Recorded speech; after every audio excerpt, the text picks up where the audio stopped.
Ei, gente, aqui é a Ana, que nesse momento está localizada no tempo e espaço no futuro no qual esse vídeo aqui foi gravado, só para te dizer que o áudio aqui tá comprometido, não tá com a qualidade padrão aqui do Astamente, mas como o assunto do conteúdo aqui é legal e foi super bem gravado, com todo o coração, e o tema é interessante, eu resolvi mesmo assim deixar o conteúdo sair.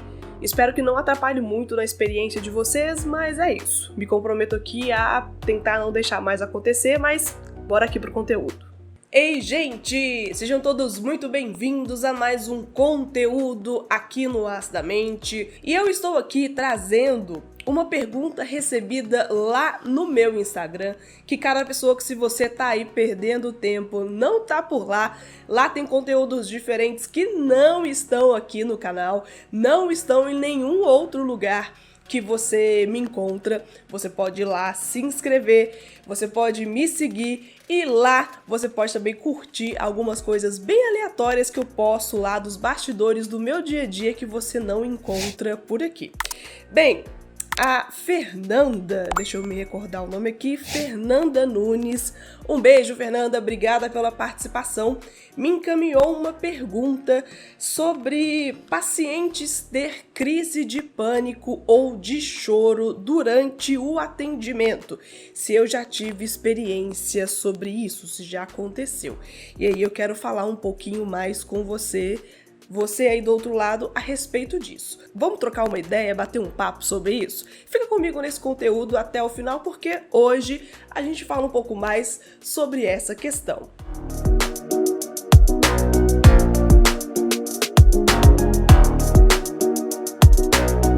E aí eu agora acabei de perceber que na animação de falar mal da minha asma, esqueci de falar de mim. Muito prazer, meu nome é Ana Paula e esse aqui é o Astamente, eu sou psicóloga e vou aqui hoje tentar responder uma pergunta da Fernanda, que me encaminhou essa pergunta que eu vou ler na íntegra para você. Ela me encaminhou lá pelo inbox do Instagram. Ana, você já atendeu um paciente que entrou em crise de choro e pânico durante a sessão? O que o psicólogo faz nesse caso? Tem que chamar a família do paciente? E o bom dessa pergunta aqui é que abre margem também para eu falar não somente com pacientes e clientes, mas também com os meus queridíssimos colegas, amigos, psicólogos que estão aí na batalha, assim como eu. Pessoal, partindo aqui para a primeira pergunta, se eu já atendi algum paciente que teve crise de choro ou de pânico durante a sessão. Sim, já aconteceu e não é tão raro assim um paciente com alguma crise de choro não conseguir se controlar, e também não é a sessão de terapia o lugar para, entre aspas, controlar o choro de alguém. Tem conteúdos aqui no Astamente já falando sobre o choro como forma de manifestação de algum pensamento, de algum sentimento, de alguma dor. E eu sei muito bem, querido colega de psicologia, estudante de psicologia, que está aí olhando para minha cara e pensando assim: Ana, como eu me angustio vendo o paciente chorar, como que eu me sinto péssimo, me sinto um lixo vendo a outra pessoa sofrer. Gente, ossos do ofício. Eu também não gosto. Não é que eu não gosto do meu trabalho. É ruim ver uma pessoa sofrer. É ruim. É ruim ver uma pessoa triste. É ruim ver uma pessoa passando por uma dificuldade, é ruim ver uma pessoa com restrições sociais, é ruim ver uma pessoa com dificuldade financeira, é ruim ver uma pessoa com diversas outras restrições, seja de vidas sexuais, sejam profissionais, sejam acadêmicas, sejam comportamentais. É complicado e na clínica isso vai explodir, isso vai surgir pra gente. E não é espaço pra gente, naquele momento, encerrar o choro ou encerrar o comportamento como se fosse algo pejorativo, como se a pessoa só estivesse sofrendo naquele momento. Ali é como se fosse um desabafo. Ali é como se fosse um processar daquela dor. Você, psicoterapeuta, já parou para pensar o que está por trás desse choro? O que a pessoa disse antes ou o que você perguntou para aquele paciente, para aquela paciente, antes de vir o chorar? Quais foram as sessões anteriores que vocês estavam tratando de assuntos mais sensíveis? Será que aconteceu algo nesses últimos dias que trouxe aí esse chorar como forma de manifestação, como forma de comunicação? Porque o chorar não é um silêncio, que o silêncio também, inclusive, tem conteúdos aqui no canal falando sobre o silêncio, que é outra coisa que psicólogo costuma se angustiar bastante, aquele silêncio sepulcral no consultório que a maioria dos psicólogos iniciantes costumam detestar por não saber lidar. O choro é o contrário do silêncio, só que não é um contrário também que agrada, é um contrário que afeta. E aí, o que a gente pode fazer nesse caso? Nesse momento de vida que eu estou hoje, esse vídeo está sendo gravado em novembro de 2022, em uma época que ainda está nesse caos pandêmico, e eu, com as minhas questões de saúde, depois de 2020, decidi atender somente online. E assim eu consegui explorar mais essa questão de atendimento a várias pessoas, brasileiros de outros lugares do mundo, o que é ótimo, é muito bom, mas também o que dá certa sensação de limitação, Fernanda, eu posso dizer, nesse o que fazer, sabe?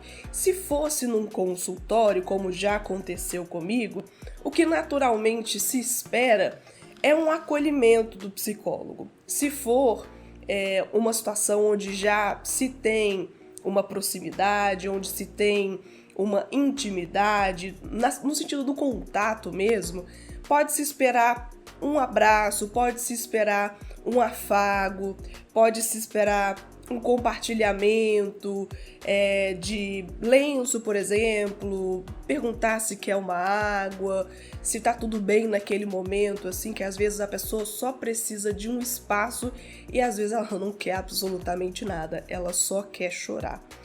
Como eu atendo à distância, eu sinto que é necessário ter muito mais manejo, porque a sensação que me dá é de que parece que há menos a ser feito ainda, sabe? Eu não posso me deslocar até a pessoa e recorrer a um abraço, eu não tenho toque como uma ferramenta.